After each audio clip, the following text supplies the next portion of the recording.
দর্শক মণ্ডলী, আজকে একটু আপনাদের খুশির খবর দিব। আপনারা সকলেই জানেন পাকিস্তান ক্রিকেট দল বর্তমানে বাংলাদেশ সফর করতেছে। আজকে প্রথম টি-20 ম্যাচ ছিল সন্ধ্যা 6টায়। বাংলাদেশ দলের অধিনায়ক টসে জিতে পাকিস্তান দলকে ব্যাটিং এর আমন্ত্রণ জানান। পাকিস্তান দল 19.3 ওভারে সব কয়টি উইকেট হারিয়ে মাত্র 110 রান সংগ্রহ করেন। পরবর্তীতে বাংলাদেশ দল 111 রানের টার্গেট নিয়ে খেলতে নেমে 15.3 ওভারে 3 উইকেটের বিনিময়ে 112 রান সংগ্রহ করেন, যার ফলে বাংলাদেশ দল 7 উইকেটে জিতে গেল।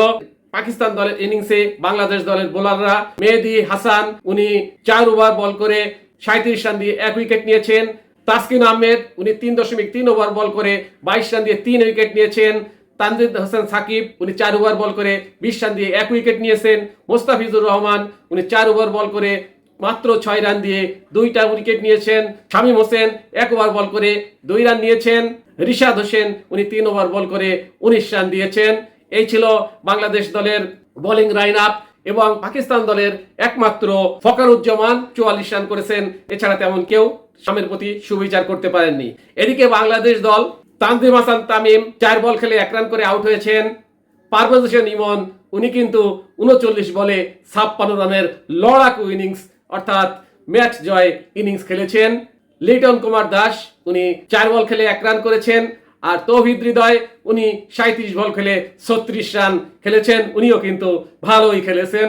তৌহিদ হৃদয় এবং পারভেজ হোসেন ইমন এনারাই কিন্তু প্রায় ম্যাচ শেষের কাছাকাছি পর্যায়ে নিয়ে গেছেন ম্যাচটাকে। পরবর্তীতে তৌহিদ হৃদয় আউট হওয়ার পরে আকের আলী অনেক উনি কিন্তু ব্যাটিংয়ে আসেন, উনি 10 বল খেলে 15 রান সংগ্রহ করেছেন, যার ফলে 3 ম্যাচ সিরিজের বাংলাদেশ 1-0-তে এগিয়ে গেল।